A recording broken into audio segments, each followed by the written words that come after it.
होने से लगभग 22 मिनट दूर हैं। जो दर्शक थोड़ी देर से जुड़े हैं उनकी जानकारी के लिए बता दें, आप लोग इस ऐतिहासिक पल को इसरो के ऑफिशियल वेबसाइट, फेसबुक, ट्विटर और यूट्यूब पे भी देख सकते हैं।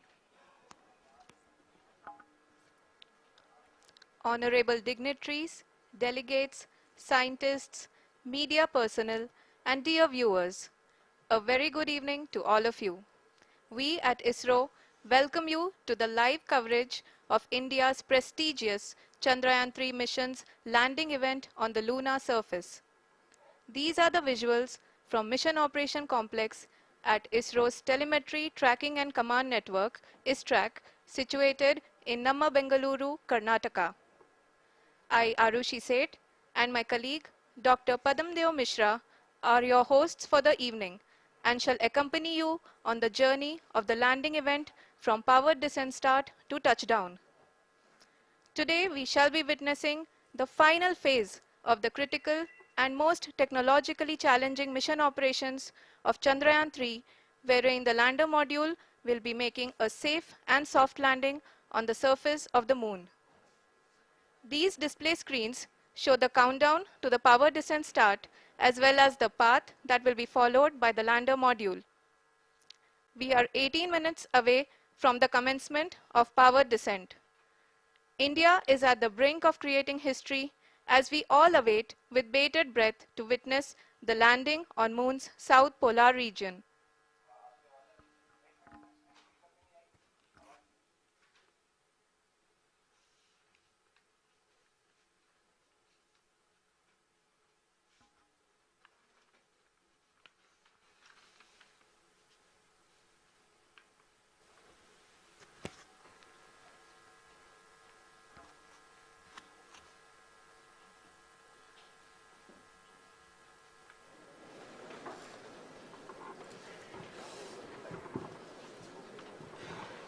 इसरो का पहला मून मिशन चंद्रयान-1 अक्टूबर 2008 में पीएसएलवी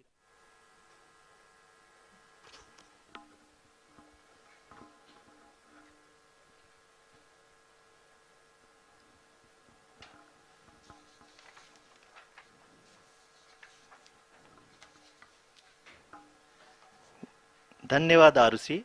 अगर मैं सही मायने में कहूं तो अंतरिक्ष का कोई भी मिशन हो और चाहे किसी भी देश के द्वारा संचालित किया जा रहा हो, इसरो मिशन के निश्चितता और अनिश्चितता के बीच बहुत ही महीन अंतर होता है, जिससे कि एक मिशन सफल या असफल होता है। लेकिन ना हम थके ना हम हारे। हमने पिछली कमियों को सुधारते हुए आज पूरी तरह से आश्वस्त किया है कि लैंडर मॉड्यूल निश्चित तौर पे चंद्रमा के सतह पर सेफ और सॉफ्ट लैंडिंग करेगा। सभी दर्शकों के जानकारी के लिए अब हम इसरो के अब तक के सभी लूनर मिशंस को संक्षिप्त विवरण प्रस्तुत करेंगे। जी हाँ, इसरो का पहला मून मिशन चंद्रयान-1 अक्टूबर 2008 में पीएसएलवी रॉकेट के द्वारा सफलतापूर्वक प्रक्षेपित किया गया था। चंद्रयान-1 ने चंद्रमा के सतह पर पानी की खोज करके पहले ही इतिहास रच चुका है। यही कारण है कि आजकल विश्व के तमाम अंतरिक्ष वैज्ञानिक और स्पेस एजेंसियां चंद्रमा को और करीब से जानने के लिए उत्सुक दिख रही हैं। अगर हम बात करें चंद्रयान-2 की, जो इसरो का दूसरा मिशन है, जुलाई 2019 में इसरो के सबसे ताकतवर रॉकेट LVM-3 द्वारा सफलतापूर्वक प्रक्षेपित किया गया था और आज भी लगभग 4 साल बाद यह चंद्रमा के 100 किलोमीटर के सर्कुलर ऑर्बिट में घूमते हुए बहुत ही उत्तम क्वालिटी का डेटा प्रदान कर रहा है। मिशन के प्रारंभ में इसकी आयु 1 साल निर्धारित की गई थी, परंतु LVM-3 द्वारा बहुत ही सटीक इंजेक्शन और मिशन मैनेजमेंट की वजह से चंद्रयान-2 काफी लंबे समय तक कार्यरत रहेगा। अब तक चंद्रयान-2 चंद्रमा के लगभग सभी भागों का चित्र ले चुका है। इसका एक बहुत ही महत्वपूर्ण पेलोड OHRC यानी कि ऑर्बिटर हाई रेजोल्यूशन कैमरा विश्व का सबसे बेहतरीन कैमरा है, जो कि चंद्रमा के सतह का लगातार पिक्चर भेज रहा है। अब मैं आरुषि जी से निवेदन करूंगा कि वो आप लोगों को इसरो के वर्तमान मिशन चंद्रयान-3 के बारे में बताएं। अभी आपने मिश्रा जी के द्वारा सुना इसरो के अब तक के लूनार मिशंस का विवरण। अब चलते हैं towards Chandrayaan-3, the follow-up mission of Chandrayaan-2, which has been designed to accomplish our mission goals. The primary objective of Chandrayaan-3 mission is the demonstration of safe and soft landing on the lunar surface. This demonstration is a critical aspect for ISRO's future interplanetary missions.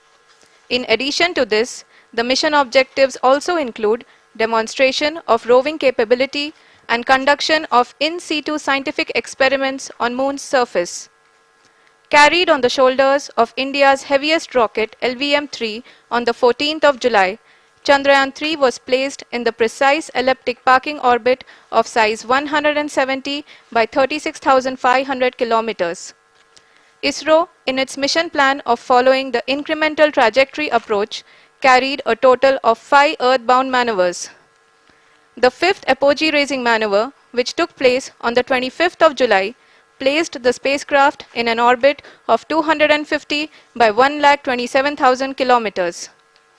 At the early hours of 1st August, the translunar injection was carried out, after which the composite module began the final leg of its long journey of nearly 3,84,000 kilometers for its rendezvous with the Moon. The TLI was a key step in the mission, enabling the spacecraft to escape Earth's gravitational pull and travel to the Moon. An orbit of 288 by 3,69,328 kilometers was achieved at the end of the translunar injection. जी हाँ, translunar injection किसी भी interplanetary mission के लिए बहुत ही आवश्यक परंतु कठिन operation होता है। इस सफल मैन्यूवर के बाद चंद्रयान-3 पृथ्वी से दूर निकलकर चंद्रमा के प्रभाव क्षेत्र में एक हाइपरबोलिक ट्रेजेक्ट्री के द्वारा पहुंचाया गया। पुनः 5 अगस्त 2023 को लूनर ऑर्बिट इंसर्शन के द्वारा चंद्रयान-3 को 160 किलोमीटर के पेरिलून और 18,000 किलोमीटर के अपोलून के साथ चंद्रमा के इलिप्टिकल ऑर्बिट में स्थापित कर दिया गया। टीएलआई के तरह एलओआई भी एक बहुत जटिल ऑपरेशन होता है। इसमें हमें यह ध्यान देना आवश्यक होता है कि उपग्रह के वेगमान को एक निश्चित बिंदु से घटाया जा सके, अन्यथा उपग्रह चंद्रमा के प्रभाव क्षेत्र से बाहर निकल जाएगा। एलओआई के सफलतापूर्वक परिचालन के बाद चंद्रयान-3 की कक्षा को 4 बार और परिवर्तित किया गया। इस दौरान चंद्रमा की अधिकतम ऊंचाई को घटाकर 160 किलोमीटर कर दिया गया। इस पूरी प्रक्रिया में प्रपल्सन मॉड्यूल का लगभग 755 किलोग्राम ईंधन का उपयोग हुआ और चंद्रयान-3 के वेगमान को लगभग 850 मीटर प्रति सेकंड कम कर दिया गया। लैंडर मॉड्यूल को लगभग 150 किलोमीटर के सर्कुलर ऑर्बिट में स्थापित करने के बाद 17 अगस्त 2023 को प्रपल्सन मॉड्यूल से अलग कर दिया गया। पुनः लैंडर मॉडल के ऑर्बिट को 2 डीबूस्ट मैन्यूवर्स के द्वारा 150 किलोमीटर के सर्कुलर ऑर्बिट से घटाकर 25 गुणे 130 किलोमीटर के एलिप्टिकल ऑर्बिट में स्थापित कर दिया गया। इस दौरान यह भी सुनिश्चित कर दिया गया कि 800 न्यूटन के चारों थ्रोटेबल थ्रस्टर्स पावर डिसेंट के समय किसी भी चुनौती का सामना कर सकें। लैंडर मॉड्यूल इस ऑर्बिट में 4 दिन तक चंद्रमा की परिक्रमा करता रहा ताकि इसके सभी सब सिस्टम को पावर डिसेंट से पहले कार्यात्मक रूप से वेरीफाई और वैलिडेट किया जा सके। इस दौरान चंद्रयान-2 और लैंडर मॉड्यूल की आपस में बातचीत भी हो चुकी है। और संक्षेप में अब तक की यात्रा की बात करें तो लैंडर मॉड्यूल अब तक 21 बार पृथ्वी के और लगभग 120 बार चंद्रमा का चक्कर लगा चुका है और इस पूरी यात्रा में लगभग 55 लाख किलोमीटर की यात्रा भी पूरी कर चुका है।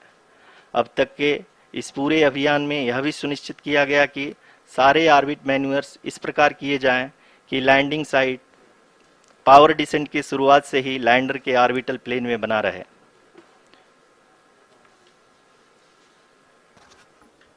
Make it further that is true indeed. We have arrived at the crucial juncture wherein the orbit plane contains the desired landing site at the start of powered descent. We are also happy to announce that live images from the Chandrayaan-3 lander imager camera is being received continuously.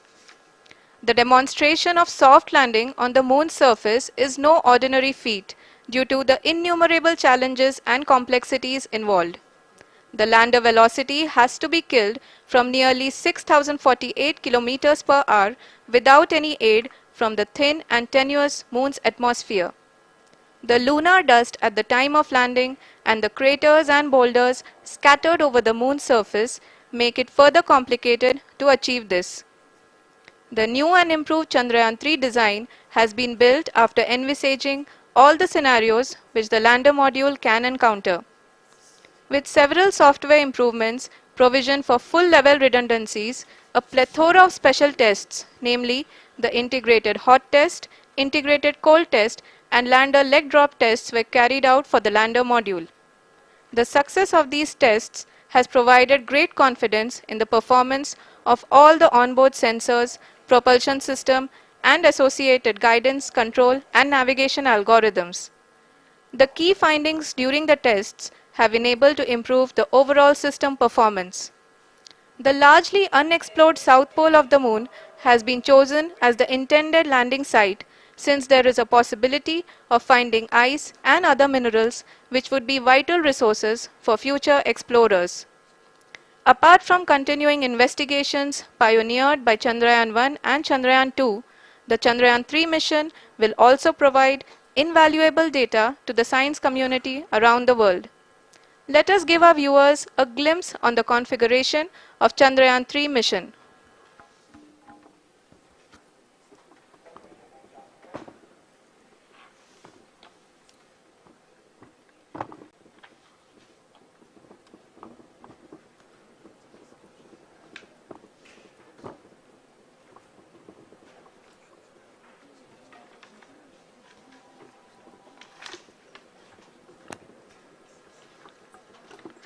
Chandrayaan 3 का mission plan लगभग चंद्रयान 2 के तरह ही बनाया गया है। यहाँ यह भी सुनिश्चित किया गया है कि चंद्रयान 3 को रॉकेट से अलग होने से लेकर के चंद्रमा के निकटतम कक्षा में स्थापित होने तक सारी गतिविधियां चंद्रयान 2 के तरह ही हों। और अब हम यह कह सकते हैं कि यह प्लान पूरी तरह से 100% सफल रहा।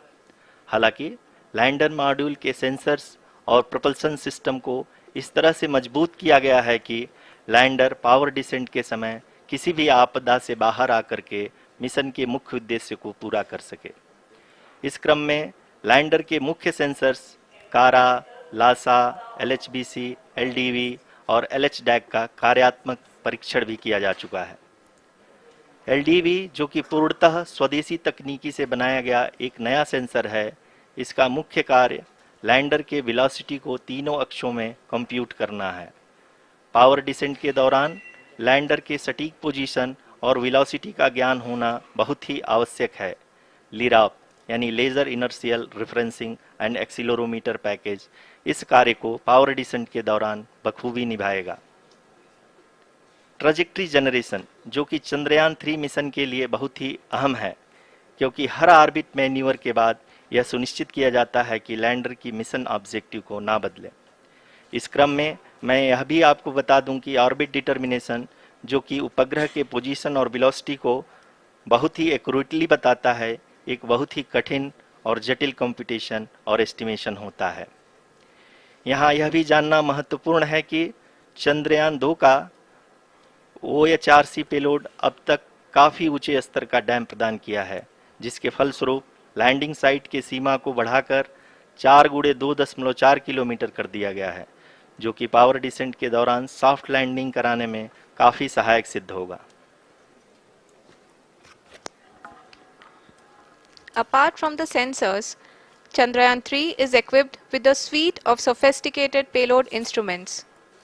While Chandrayaan-1 and Chandrayaan-2 orbiter have provided abundant remote sensing data of Moon, equally important are the on-site localized measurements that provide ground truths.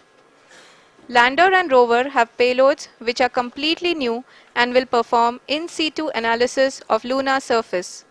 The two spectroscopes on rover, APXS and LIBS, will actively measure the surface elemental abundances at the landing location and surrounding area. The lander carries a seismometer ILSA that can sense impact events and lunar quakes. The thermal probe CHAST will measure the temperature profile and thermal conductivity of Moon's regolith. The Rambha payload will carry out lunar ionosphere studies, while the laser retroreflector array shall be a passive location indicator for future spacecraft equipped with laser altimeter.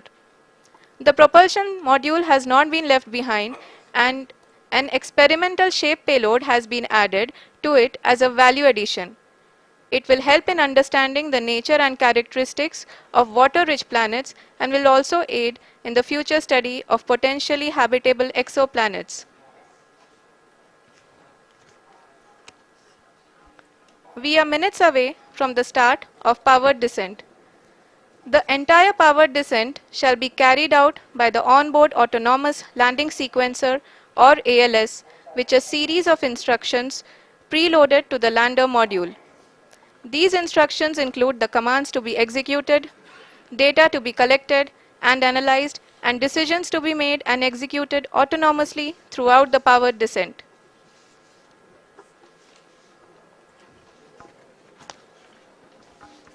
जी हाँ, अब हम power descent के बहुत ही करीब आ चुके हैं। हम आपको बताते चलें कि पावर डिसेंट को कुल 4 चरणों में बांटा गया है। सबसे पहले आता है रफ ब्रेकिंग फेज, जिसमें लैंडर की ऊंचाई को चंद्रमा की सतह से 30 किलोमीटर से घटाकर 7.4 किलोमीटर कर दिया जाएगा। इस पूरी प्रक्रिया को पूरा करने में लगभग 11.5 मिनट लगेगा और इसका समानांतर वेग 1680 मीटर प्रति सेकंड से घटाकर 358 मीटर प्रति सेकंड हो जाएगा। We have continuous flow of lander telemetry data from ISRO's Deep Space Network IDSN-32 located in Belalu, Bengaluru. The data is being acquired real-time by station and is flown to the Mission Operation Complex through our communication links. In addition to it, we also have support from ESA and JPL DSN stations. There will be no ground intervention once the ALS takes charge.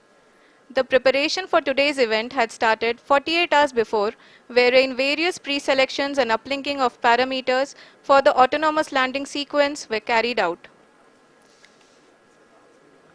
The whole descent is divided into 4 phases: the rough braking phase, the attitude hold phase, fine braking phase, and the local navigation phase or the terminal descent phase.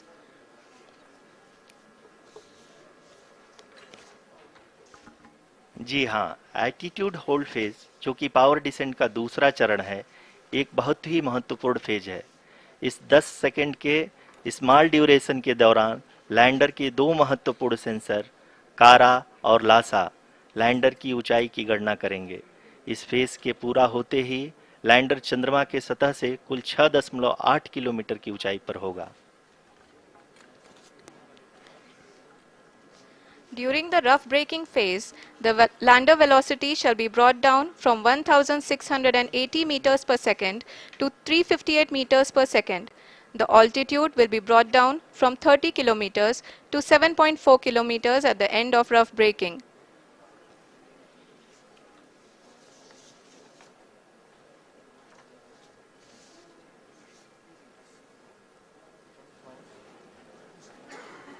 Currently,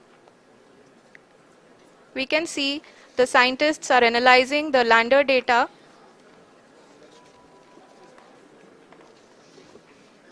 जी हाँ, हम ये देख सकते हैं कि mission operation complex रूप में बैठे सभी वैज्ञानिक ये जो भी डेटा देख रहे हैं वो डीप स्पेस नेटवर्क IDSN 32 के द्वारा प्रोवाइड किया जा रहा है। और अगर हम अब बात करें पावर डिसेंट के तीसरे चरण का, जो कि फाइन ब्रेकिंग फेज होगा, जिसमें लैंडिंग साइट से जस्ट 800 मीटर की ऊंचाई पर वर्टिकली होगा। इस चरण को पूरा होने में लगभग 3 मिनट लगेंगे और इस चरण के पूरा होते ही लैंडर की वेलोसिटी लगभग 0 हो जाएगी। The scientists here at ISRO are glued to their systems, analyzing all sorts of complex data. We are very close to the powered descent, to the start of the powered descent phase.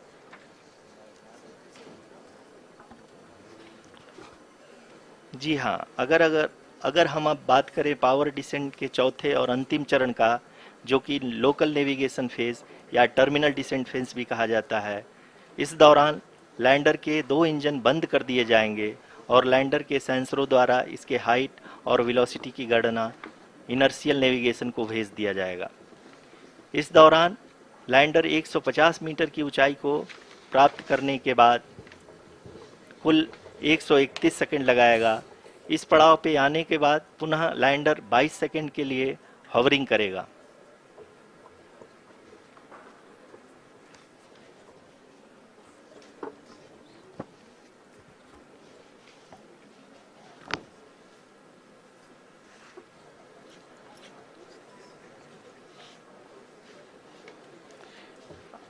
आप इस समय अपने screen पे mission operation complex में बैठे सभी मान्यगणों को देख सकते हैं, जो कि बहुत ही उत्सुकता के साथ टेलीमेट्री डेटा को देख रहे हैं। अभी हम लोग पावर डिसेंट शुरू होने से जस्ट कुछ ही पल दूर हैं।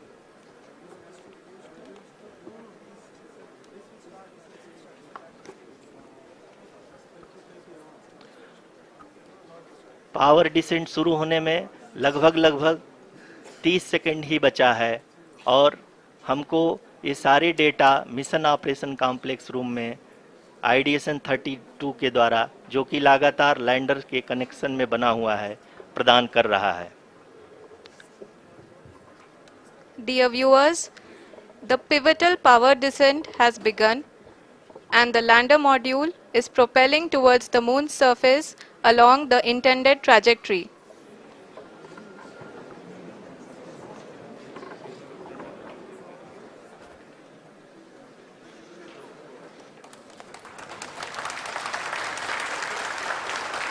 जी हाँ, अब देख सकते हैं रफ ब्रेकिंग फेज की शुरुआत हो चुकी है।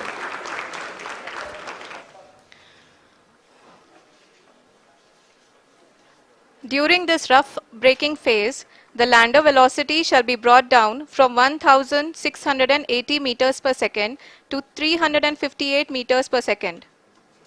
The altitude will be brought down from 30 kilometers to 7.4 kilometers at the end of rough braking. All this in the duration of 690 seconds or 11.5 minutes. Currently, the Laser Inertial Reference and Accelerometer package (LIRAP) is aiding in the navigation.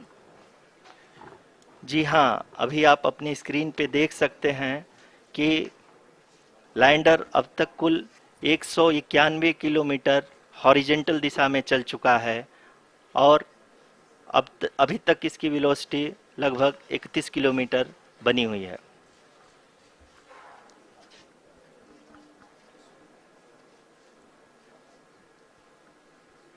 The lander module has traveled a distance of approximately 228 kilometers. The complete downrange that will be traveled during this phase shall be nearly 713.5 kilometers.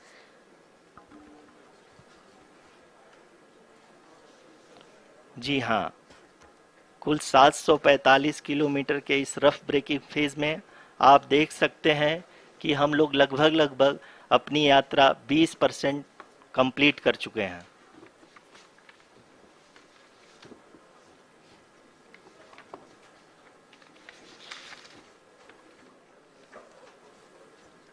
Power descent की यह शुरुआत हम कह सकते हैं कि बहुत ही सटीक और सधी हुई है, जिसमें लैंडर अपने वेगमान को अनुमानित तरीके से घटा रहा है।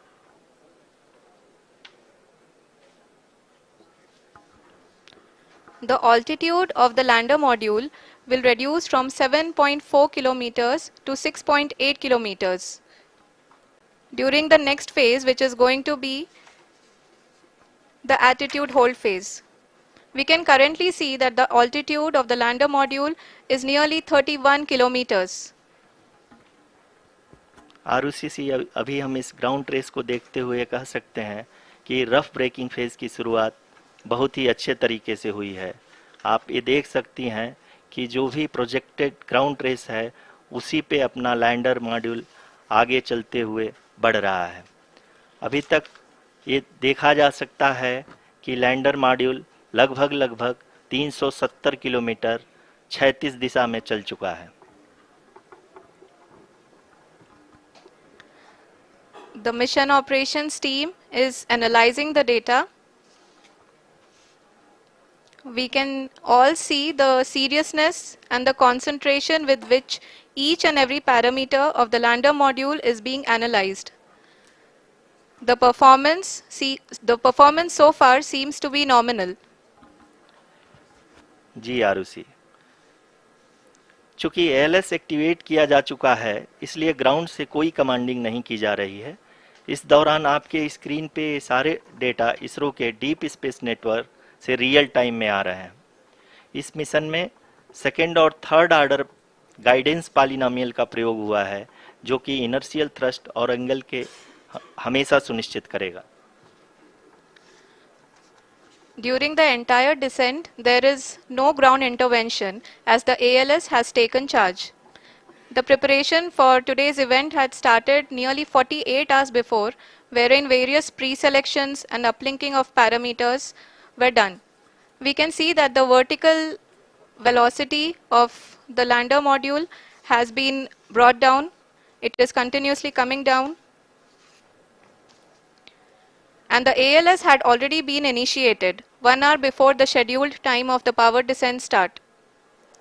Following this, the throttleable engine electronics module, the TECM, was switched on and lander was oriented to the favorable attitude. जी हाँ, आप अपने स्क्रीन पे देख सकते हैं कि लैंडर मॉड्यूल, जिसकी शुरुआत में वेलोसिटी 1680 मीटर पर सेकंड थी, लगभग 1150 मीटर पर सेकंड हो चुकी है, जो कि एक बहुत ही मैजेस्टिक शुरुआत कही जा सकती है इस रफ ब्रेकिंग फेज के लिए।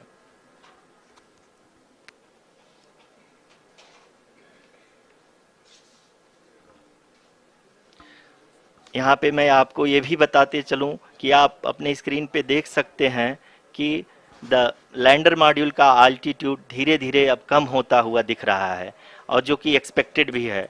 अभी हम बात करें करंट आल्टीट्यूड की, तो जो कि 28.6 किलोमीटर के आसपास है। आप स्क्रीन पर ये भी देख सकते हैं Chandrayaan-3 lander imager display. The lander imager is continuously taking photographs of the moon's surface, and that is also being streamed here.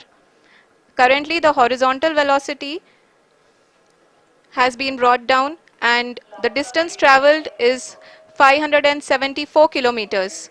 The current altitude is 27 kilometers, as can be seen on the screen. जी हाँ, करीब करीब अपने आधे सफ़र को पूरा करते हुए इस रफ ब्रेकिंग फेज में लैंडर बहुत ही आगे की तरफ बढ़ते हुए अपनी ऊंचाई को घटा रहा है। अगर अब बात करें तो लैंडर की ऊंचाई चंद्रमा के सतह से लगभग 27 किलोमीटर से नीचे हो चुकी है, करीब करीब 26.7 किलोमीटर के आसपास है। The next phase after the rough braking phase is the attitude hold phase, which will be for a duration of nearly 10 seconds. The lander will be oriented such that both the altimeters will be looking exactly towards the moon's surface. At the end of this attitude hold phase, height measurement update to navigation system will be given from the laser and car band altimeters. Currently, we are in the middle of the rough braking phase. जी हाँ, अगर हम ध्यान से देखें तो लगभग 8 minute की यात्रा के बाद लैंडर अपनी हॉरिजेंटल वेलोसिटी को लगातार कम करते हुए अपनी ऊंचाई, अभी की ऊंचाई के समय 24 किलोमीटर की ऊंचाई प्राप्त कर चुका है।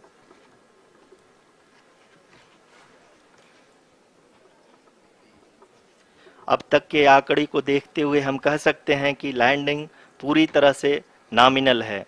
यहाँ पर हम देख सकते हैं कि हॉरिजेंटल वेलोसिटी लगातार कम होती हुई दिख रही है।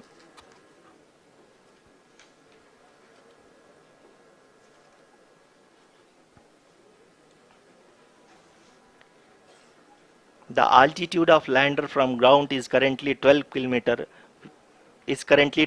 kilometer, which is again going to be coming down, and that is expected. For the viewers who have joined now, we are in We are in the powered descent phase, and we are in the rough braking phase, which is the first phase of the powered descent. We have currently traveled a downrange of 697 kilometers, and the downrange that has to be traveled during this phase is 713.5 kilometers. जी हाँ, अभी आप देख सकते हैं कि lander की horizontal velocity लगभग लगभग 720 मीटर प्रति सेकंड हो गई है। लगभग हम ये कह सकते हैं कि 900 मीटर प्रति सेकंड वेलोसिटी को कम किया जा चुका है।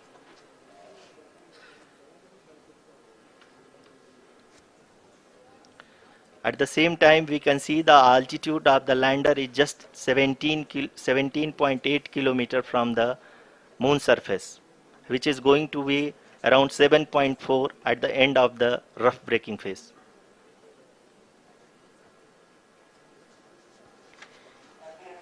इस फेज के बाद हम जाएंगे towards the attitude hold phase, where we will be expecting sensor update from the laser and car band altimeters.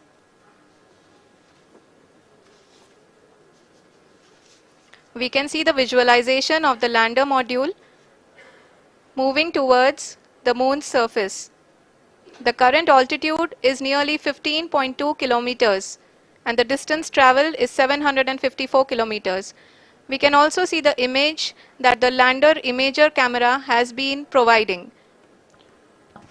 जी हाँ, इस रफ ब्रेकिंग फेज के दौरान 800 न्यूटन के चारों थ्रोटल इंजन अपने कार्य को पूरी तरह से अंजाम दे रहे हैं और लैंडर के हॉरिजॉन्टल वेलोसिटी को लगातार कम कर रहे हैं। अब तक लैंडर लगभग अपने 75 से 80% की यात्रा को पूरा कर चुका है।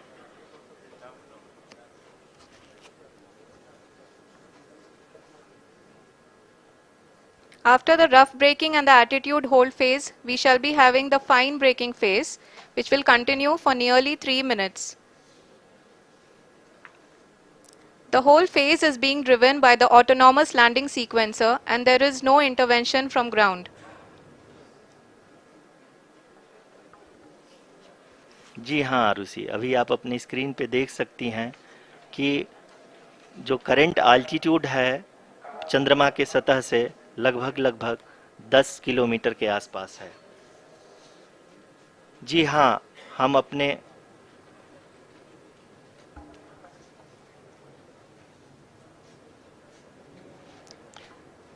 जी हाँ, हमारे प्रधानमंत्री जी श्री नरेंद्र मोदी जी हम सभी का उत्साहवर्धन करने के लिए दक्षिणी अफ्रीका के जोहानसबर्ग से जुड़ गए हैं।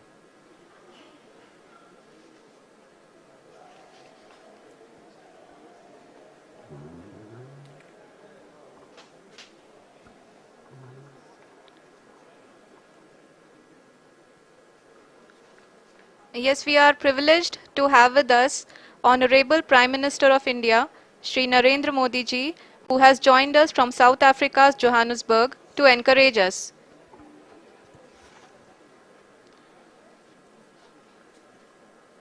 जी हाँ, आप ये देख सकते हैं एल्टीट्यूड होल्ड फेस भी बहुत ही आसानी से लैंडर फेस ने पार कर लिया है और अब फाइन ब्रेकिंग की शुरुआत हो चुकी है।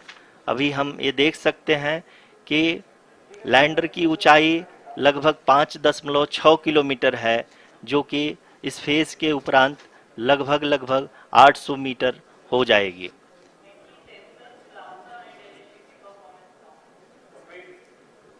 We can hear from the mission operations team that the sensors are performing nominally, and we are currently in the midst of the fine braking phase, which is going to continue for 3 minutes, and the altitude is going to be reduced to nearly 800 meters at the end of this phase.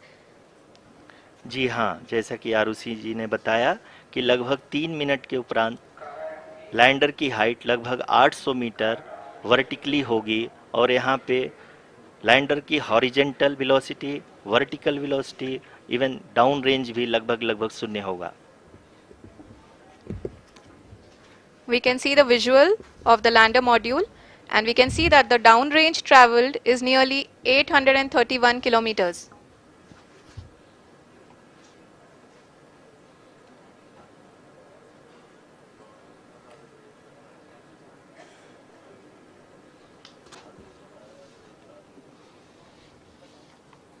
जी हाँ, आप अपनी screen पे देख सकते हैं कि lander की ऊंचाई अब चंद्रमा की सतह से लगभग 3 किलोमीटर से कम हो चुकी है। We are very close to the moon's surface, nearly 2.6 kilometers as we can see.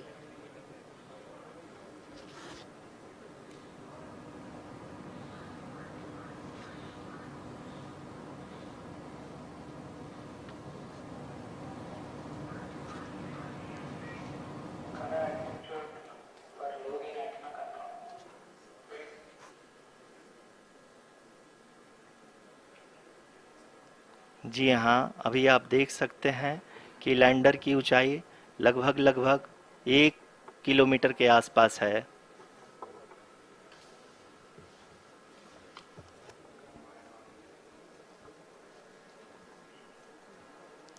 We are nearing the final phase of the power descent, which is going to be the vertical descent phase or the local navigation phase. जी हाँ, अब हम fine breaking waves के एकदम करीब आ चुके हैं। हाँ, आप तालियों के गड़गड़ाहट से सुन सकते हैं कि हम लोगों ने तीसरे चरण को भी बहुत ही सफलतापूर्वक हासिल कर लिया है और अभी हम वर्टिकल डिसेंट फेज में आ चुके हैं, जिसकी शुरुआत भी बहुत ही अच्छे ढंग से हो चुकी है।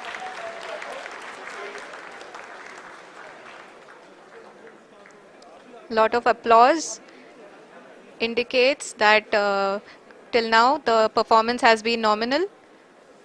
We are in the vertical descent phase 1. The altitude is being brought down from 800 meters and we are nearing and approaching the lunar surface. जी, आप अपनी स्क्रीन पे देख सकते हैं कि लैंडर का हाइट लगातार कम होता जा रहा है। इस समय हम लैंडिंग साइट के जस्ट ऊपर हैं और इस समय इसकी ऊंचाई लगभग 600 मीटर के आसपास है।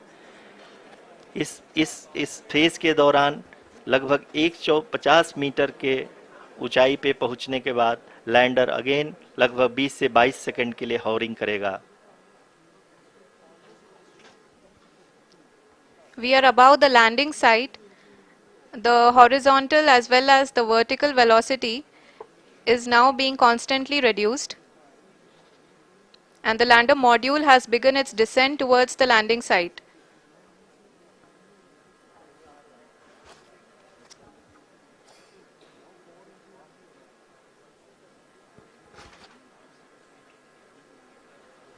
जी हाँ, आप अपने स्क्रीन पे देख सकते हैं ये जो पथ निर्धारित किया गया है, लैंडर पूरी तरह से उसी को ही फॉलो कर रहा है। इस समय हम लगभग 200 मीटर की हाइट से भी कम आ चुके हैं।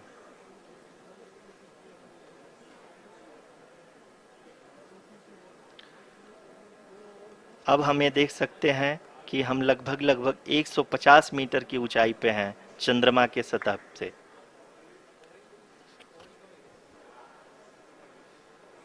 We are approaching the vertical descent phase 2, which will have the lander module hovering at nearly 150 meters above ji the हाँ, lunar surface.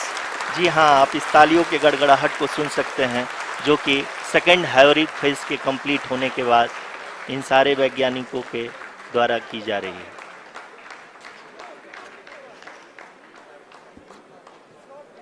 जी हाँ, आप अगर फिर से ध्यान से देखें तो एल्टीट्यूड पुनः कम होता जा रहा है। अभी हम लोग लगभग 135 मीटर की ऊंचाई पे हैं। The sensors that are updating at this point are providing confirmation of the safety of the landing site. As expected, the retargeting is going on and this is a very good signature for the lander.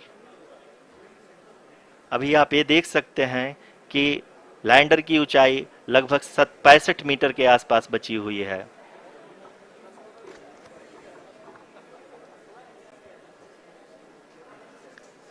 Currently, only two engines are now being fired, and we are nearly at zero velocity, vertical and horizontal. We were hovering, and now we are approaching the moon's surface. धीरे धीरे lander की वेगमान को कम किया जा रहा है और हम अब लगभग 50 मीटर से भी कम आ चुके हैं. We can see the Honorable Prime Minister, Shri Narendra Modi ji, who is here to encourage us, and he is critically looking at the visuals.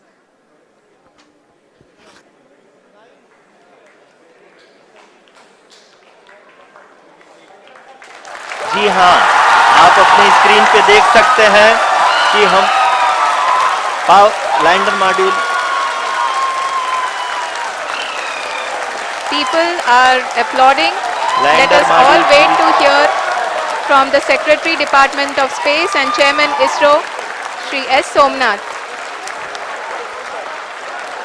Lander module पूरी तरह से सेफली और सॉफ्टली चंद्रमा के सतह पे लैंड हो चुका है. ये हम लोगों के लिए बहुत ही गर्व की बात है. हिंदी में एक कहावत है कि चंदा मामा दूर के, लेकिन अब हम ये कह सकते हैं कि चंदा मामा अपने घर के. बहुत ही उम्दा. The hard work of the entire ISRO community has come to fruition.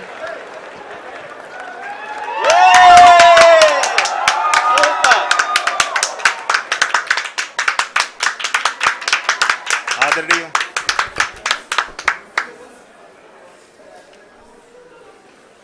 आदरणीय प्रधानमंत्री जी, नमस्कार.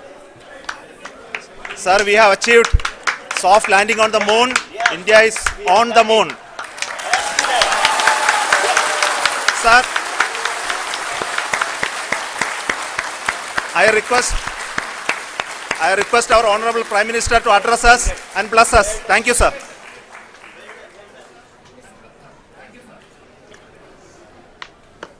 मेरे प्यारे परिवारजनों,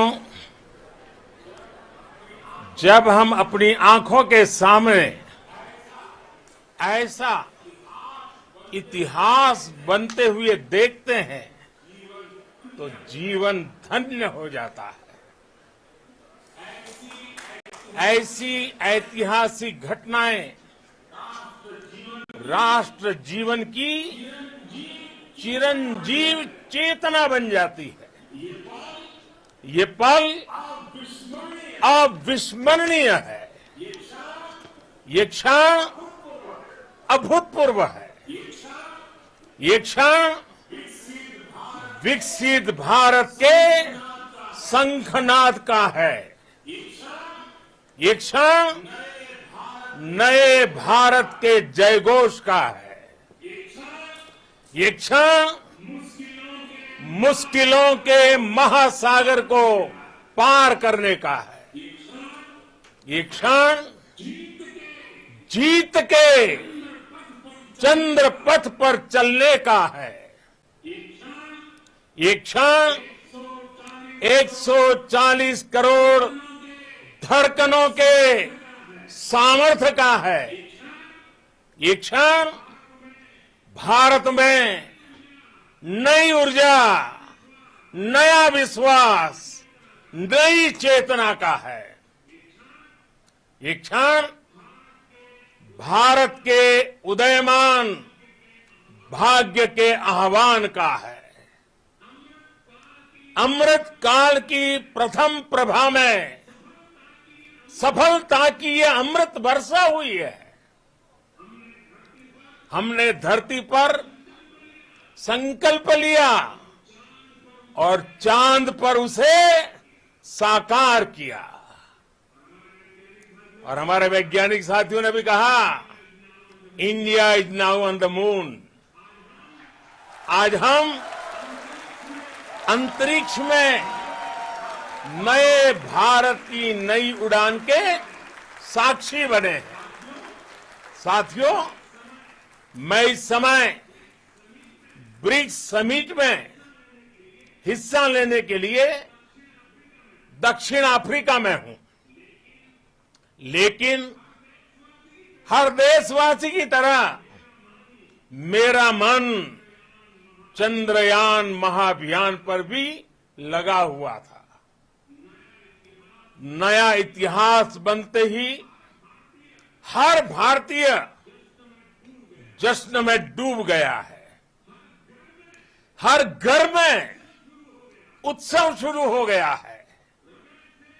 हृदय से मैं भी अपने देशवासियों के साथ, अपने परिवारजनों के साथ इस उमंग और उल्लास से जुड़ा हुआ हूं।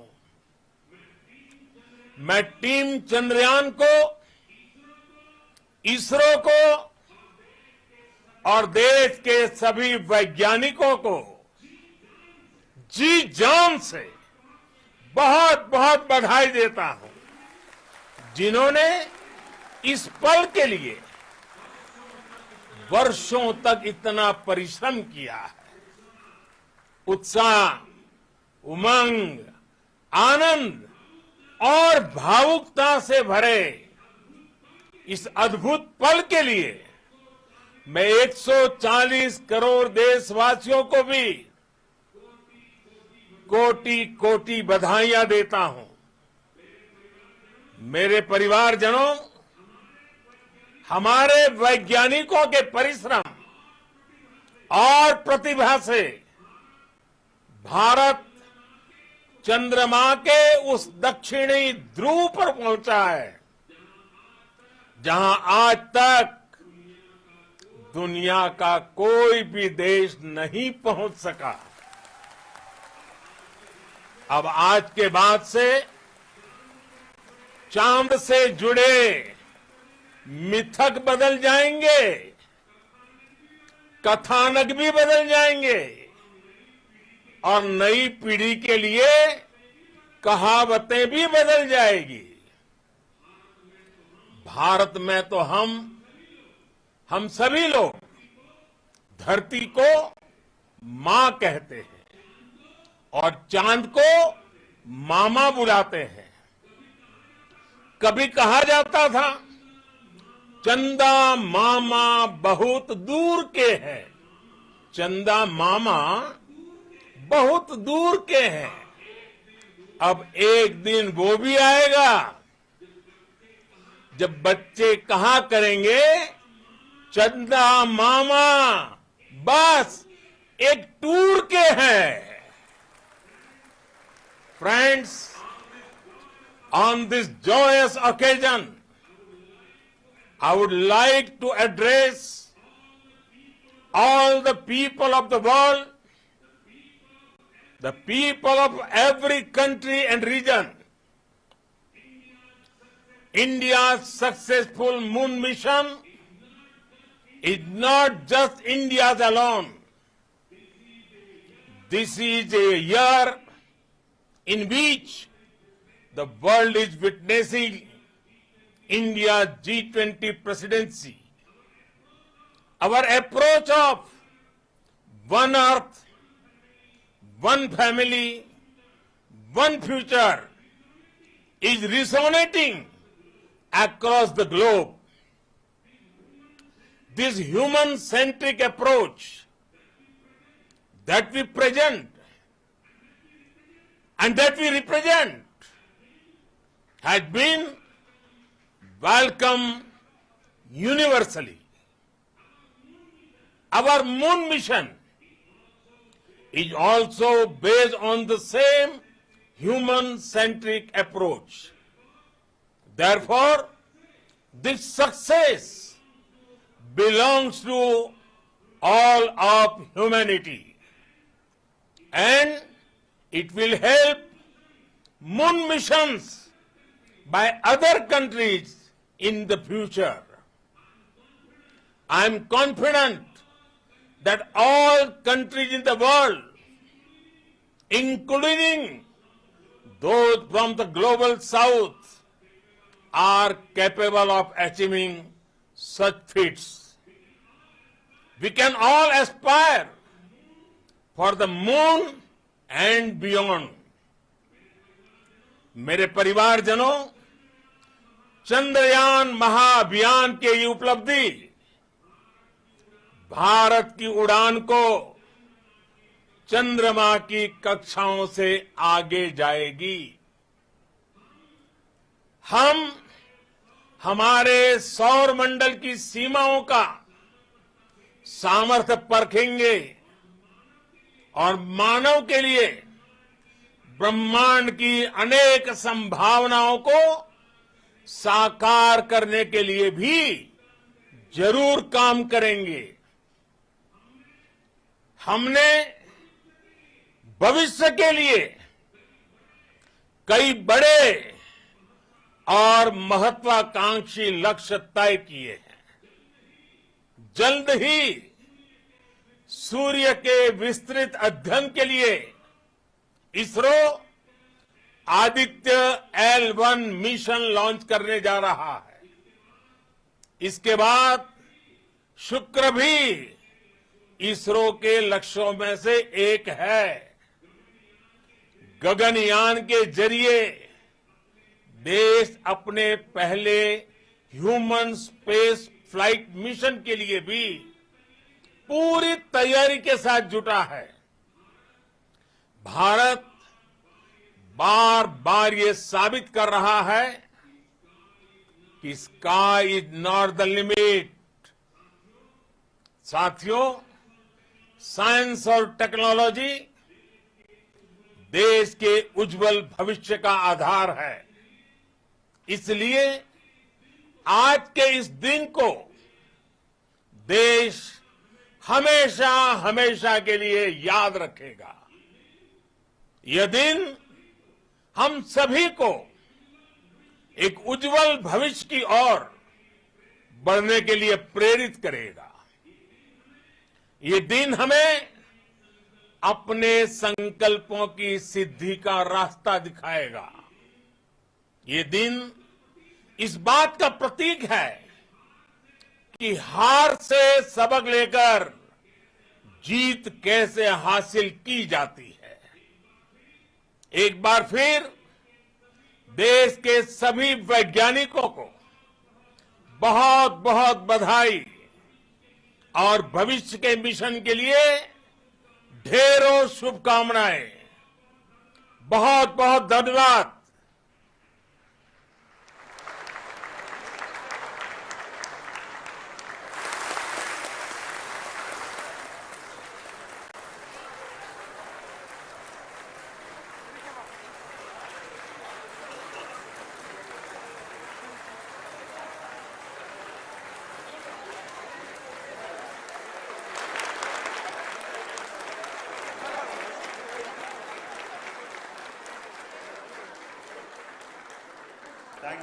Thank you, Adaraniya Pradhan Mantri ji, for being part of our journey to this success. And let me take this opportunity to thank the people behind this mission. The project director of Chandrayaan-3, he is here. Vikram, congratulations to you.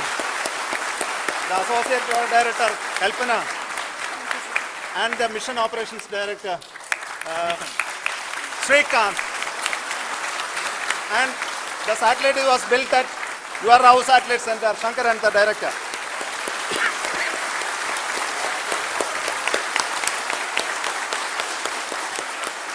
Thank you, sir. Hello.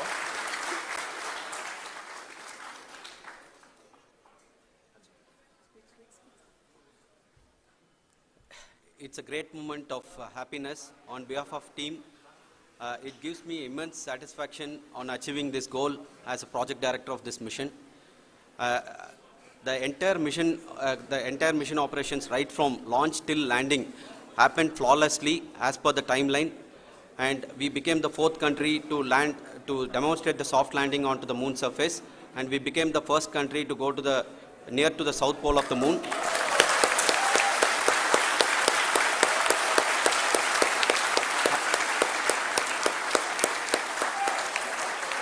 I take this opportunity to thank navigation, guidance and control team, propulsion team, sensors team and all the mainframe subsystems team who have brought success to this mission. I also take the opportunity to thank the Critical Operations Review Committee for thoroughly reviewing the mission operations right from launch till this date. The target was on spot because of the review process. I also thank the ISRO higher management, right from Chairman ISRO, Director URSC, and all the center directors and higher ISRO officials. And finally, my thanks to the Chandrayaan-3 project executives spread across the ISRO centers. Thank you.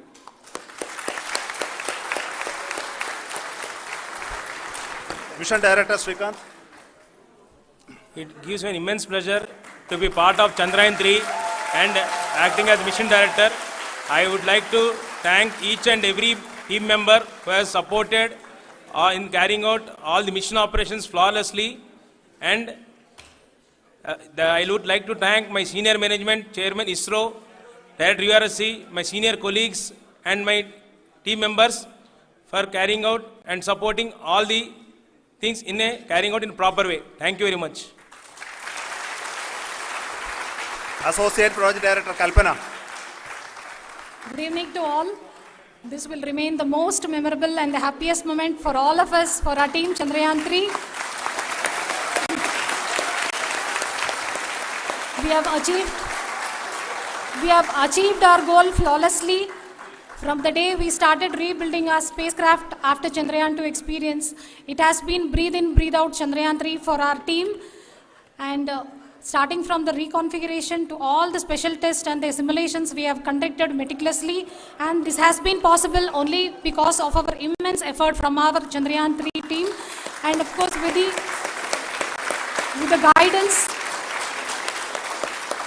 the guidance from our Chairman ISRO, our directors and all our experts. With all this, it has been possible. Thank you one and all. Thank you for all the minutest help which has been provided from all the areas of departments. Thank you. Thank you.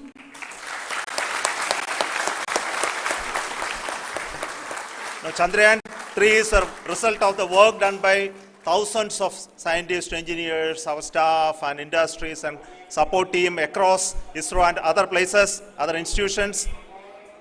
And Shankaran has been the lead of the center which integrated all of these efforts in the last so many years. So I request him to speak on behalf of all of you.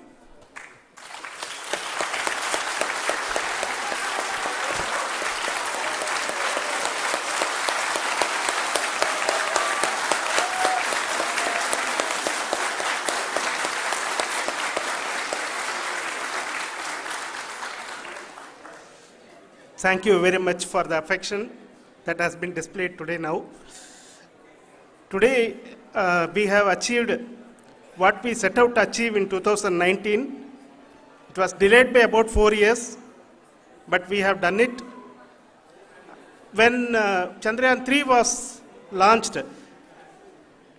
after the separation of the spacecraft from launch vehicle, I said, I will speak the rest of the things after the soft landing. So here I will take a couple of minutes to tell the tremendous amount of effort that has been put in by the entire project team. When I say project team, it is not just only the project director and associate project director. Of course, they are the face of the project. They have been living, sleeping, eating, breathing Chandrayaan for the last 4 years. They have been supported by such a large number of people, particularly in the navigation, guidance and control area, propulsion system. This area, the amount of effort that has been put by people, the number of simulations that have been done, the number of reviews they have gone through, the amount of criticism they faced and overcome that. It is, as a person who has been watching this for the last 4 years along with them, my heart goes out for them. The amount of effort is tremendous. That is what ISRO is all about. That is what our organization has taught us to do. Now today this success has put us even more higher responsibility, as the Honorable Prime Minister was telling, because we have set the bar now so high. Nothing less than nothing less spectacular than this is going to be inspiring for any of us in the future. So as the Honorable Prime Minister mentioned, we will be now looking at putting the man in space, putting a spacecraft around Venus, and landing a craft in Mars. Work on all these activities are going on for few years, and this success today will inspire us and will spur us to take those efforts even more strongly, so that we will make our country proud again and again and again. Thank you very much for every one of you who have directly or indirectly participated in this mission, encouraged us, intentionally or unintentionally helped us in all for every one of you. A big thank you, because even casual remark, an unintended point can help a person who is striving to reach a goal. The person who is making that remark may not have meant it that way, but sometimes it can ignite that's why I said that even unintended help is very welcome, and we are very thankful for that. Thank you, Team ISRO, for supporting all of us. The amount of affection we received when this mission came into this final stage, the number of people who gave us confidence that nothing can go wrong, and this is going to be successful. In fact, I was not that much confident, because we have seen couple of times issues, because I know very well, as a person who has been doing in this domain for 36 years, I know there are thousands of things. Any of that can anytime go wrong and derail.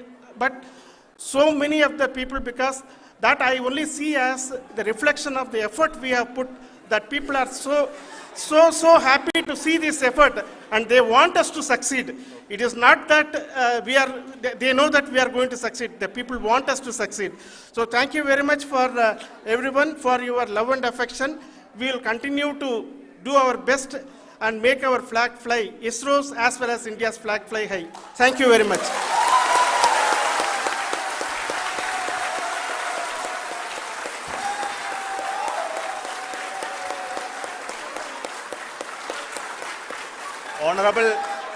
Honorable Prime Minister called me and conveyed his greetings to each one of you and your family, for the wonderful work you did in ISRO. So thanks are to him for the support that he is giving to us for missions like Chandrayaan-3 and the missions that are in the offing. I think that's a great word of comfort that we are receiving for pursuing the inspirational work that we are doing for the nation. I want to tell you, and I want to thank you also for each and everyone who prayed with us in the last many days, who wanted this success to happen in ISRO. I thank all those people all around the country and maybe beyond the country for their blessings and wishes and affection that he has given to each one of us for doing this work for the last so many years. I want to specifically thank some senior people who have been standing with us, especially the name of Kiran Kumar sir and Mr. Kamalakar,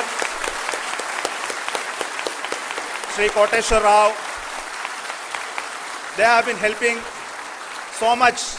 They were part of the team to help them to get the confidence and get the reviews done to ensure that nothing goes with any mistakes.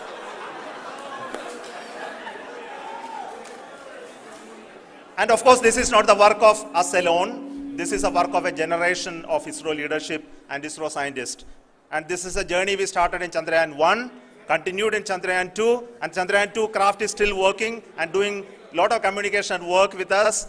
And all the team that contributed to building Chandrayaan-1 and Chandrayaan-2 should be remembered and thanked while we celebrate Chandrayaan-3.